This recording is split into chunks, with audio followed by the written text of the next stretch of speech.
I'm Marcel, and welcome to me screaming into the void, mostly about books.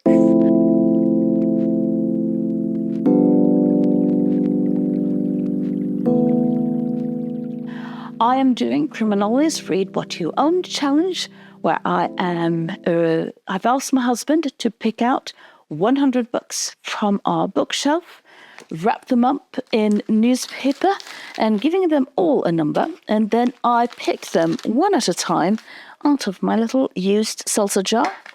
And I'm going to read 2 books for this video.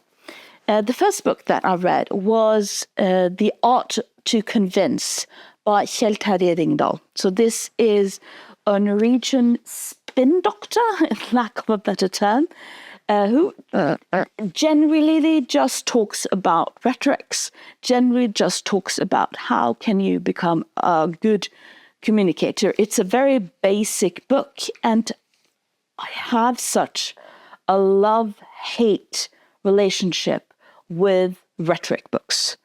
Because on one hand, I think it's important to understand how can we communicate efficiently. How, especially for my job is communicating. And so I need to understand how people understand communication. At the same time, reading books like this, and this isn't the first communication book I've read, it makes me so angry at the human race because I know he is right, but I don't want people to work that way. For example, one of the things that he talks about in the book is that, oh, by the way, logic arguments are good, but are only a supplement. We humans react much more effectively to emotions. I know, but why? I think emotions are important, and I think that sort of the whole we need to be rational, put your emotions on the back burner isn't really the way to go, because emotions are such an important part of who we are. The way I understand it is that our emotions are like a compass and our reason is like a map. You need both, because otherwise you're going to get lost. And our emotions are so important. Just watch Inside Out, if you don't know, to understand why am I reacting the way I'm reacting. That we get angry because we understand something is unfair. That doesn't mean that it is unfair, but it tells something about what you think is important, how you understand the world. And ideally, you should then, okay, I'm getting angry. Why am I getting angry? What am I reacting to? Am I reasonable or right in my reaction in this sense? That's what I mean with you need both the compass and the map to orientate yourself in the world. So him pointing out that if you want to convince something, just play around with their compass is so annoying. But I do think he's right. I do think we are irrational in our sort of the way we are guided by our emotions. In the same way that I think that how it sort of turned around, you can rationalize anything if you sort of don't listen to reason. So I liked it and I hated it. It was annoying, but it also made a lot of sense. Again, which is how I mostly think about communication and rhetoric books. So we are going to read 2 books in this video. I'm now going to pick my second book. And it is book 3.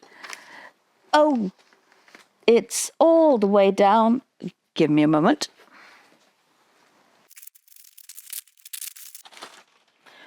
I've stacked all of them together on a cart. And so it sort of takes time to get the book out, but we have it here.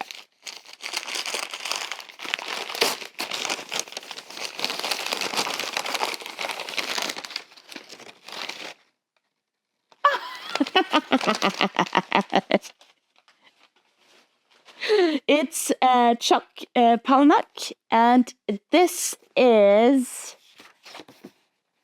the English title is Survivor. So this book, and I'm laughing because I am reading several of his books right now, so it was perfect timing. So this is a book about Tender Branson, who walks onto an airplane, who's become very rich, and then he is hinting to the fact that he might be taking the plane down with him. So give me a moment and I'll read it and get back to you. I'm back. Survivor by Chuck Palahniuk, most known for Fight Club. And what I so much enjoy with it, so this is Tender Branson. He is on a plane and is going to take the plane down.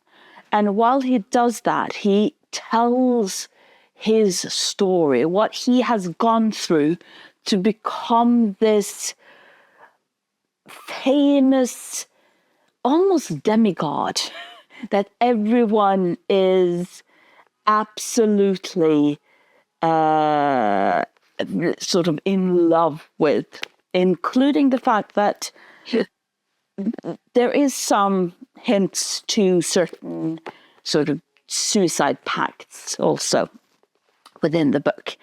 And what I like about Chuck Palahniuk's writing, what I enjoy it, is that he takes a topic and he dials it up to 11 and he plays it straight.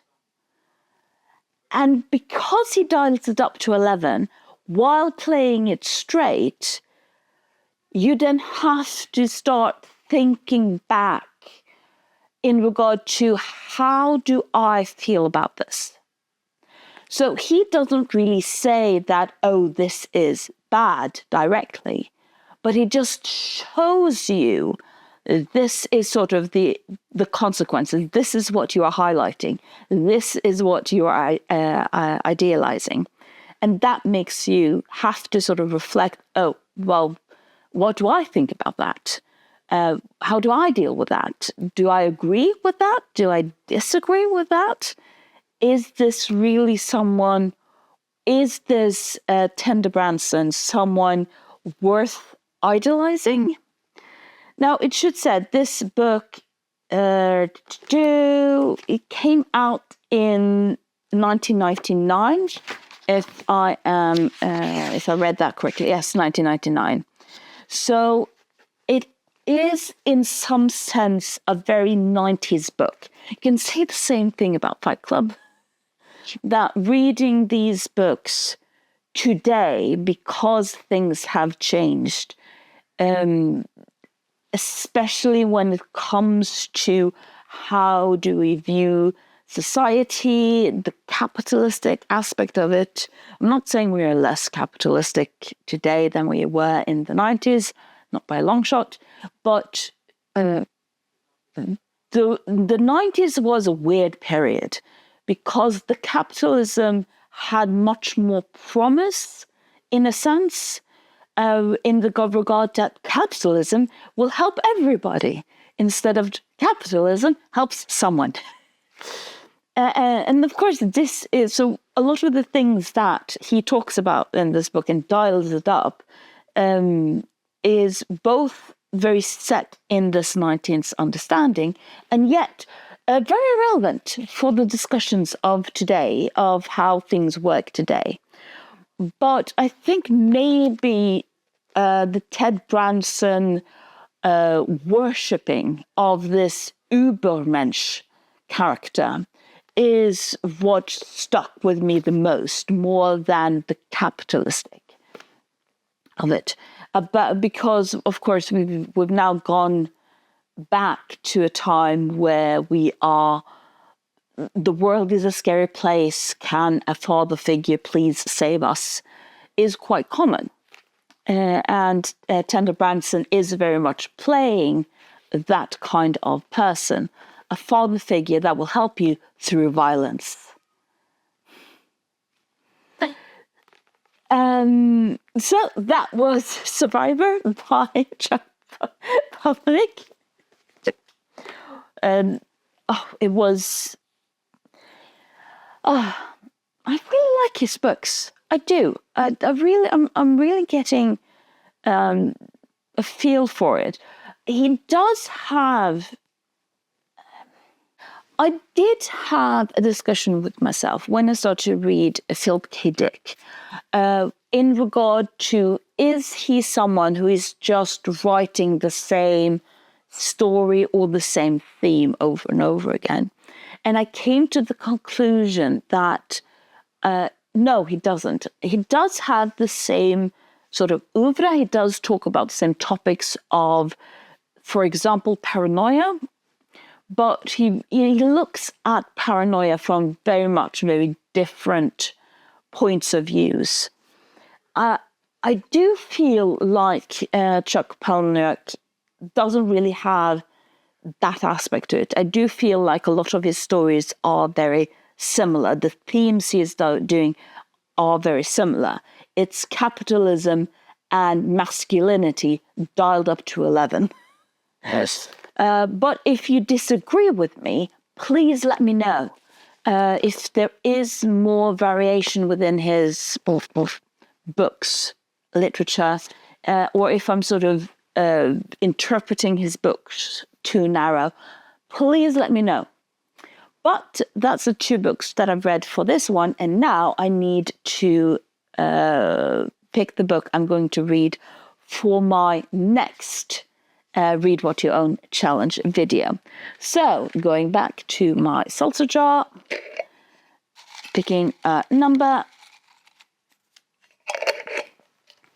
and now this is book number 10. So give me a moment and I'll find book number 10. Book number 10.